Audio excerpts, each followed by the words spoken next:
আসসালামু আলাইকুম গাইস, আবারও চলে আসলাম নতুন একটি ভিডিও নিয়ে। আপনারা তো সবাই জানেনই আমার মা বাবা কেউ দেশে নেই, কিন্তু এই জন্য আমি ঈদের পরে আমার বাবার বাড়িতে বেড়াতে যেতে পারিনি। আমি এখন মূলত আমার মা চলে যাওয়ার পর আমি আমার নানু বাড়ি, মামি বাড়ি, আন্টি খালামণিদের বাড়ি বেড়াতে যাই। আজকে আমার খালাতো ভাই আসবে আমাকে নিতে, তাই তার জন্য সামান্য কিছু আয়োজন করলাম।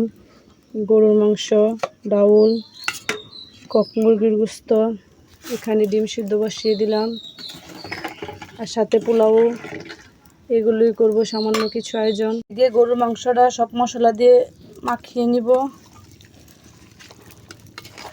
আদা রসুন বাটা, জিরে গুঁড়ো, মরিচ গুঁড়ো, হলুদ গুঁড়ো, গরম মশলা গুঁড়ো,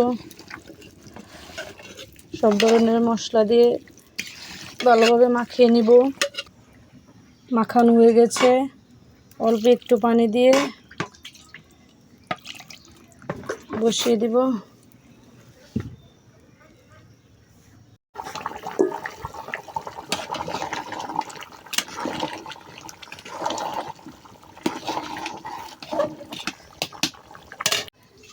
আলহামদুলিল্লাহ, গরুর গোস্তটা রান্না করা হয়ে গেছে।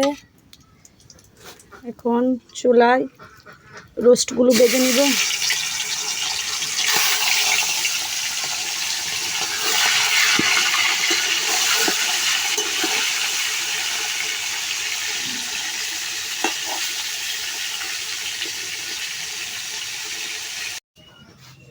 রোস্টগুলো হালকা করে বেজে উঠিয়ে নিলাম।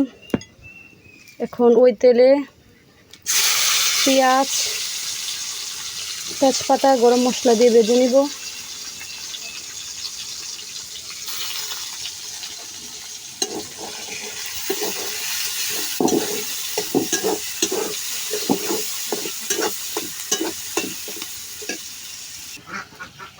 পেঁয়াজগুলো ভাজা হয়ে গেছে, এখন অল্প একটু পানি দিয়ে সব ধরনের মশলা দিয়ে দিব।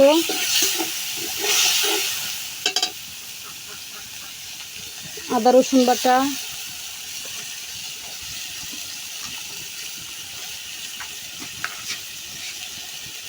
জিরে গুঁড়ো, হলুদ গুঁড়ো, মরিচ গুঁড়ো,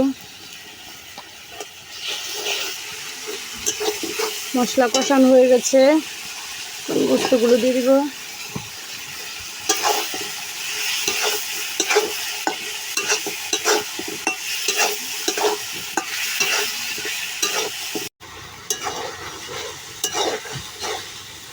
আলহামদুলিল্লাহ, জাল রোস্ট রান্না করা হয়ে গেছে। এখন কাঁচামরিচ দিয়ে দিব।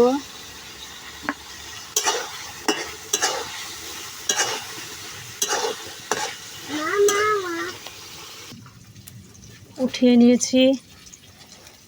এদিকে ডাল মাখিয়ে রেখেছি, মাখিয়ে পানি দিয়ে বসিয়ে দিব একটু পরে। এদিকে ডিমগুলো বেজে নিচ্ছি, বেজে বোনা করব।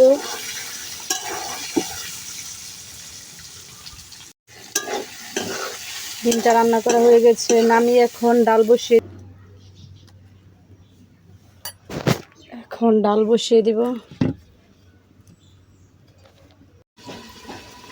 ডাউলটাও রান্না করা হয়ে গেছে, একটু গাঢ় করে রেখেছি।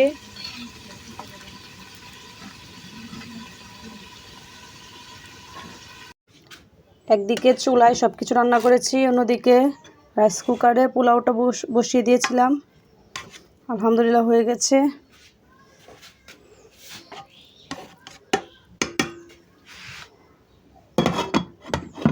আজ এ পর্যন্তই। আল্লাহ হাফেজ।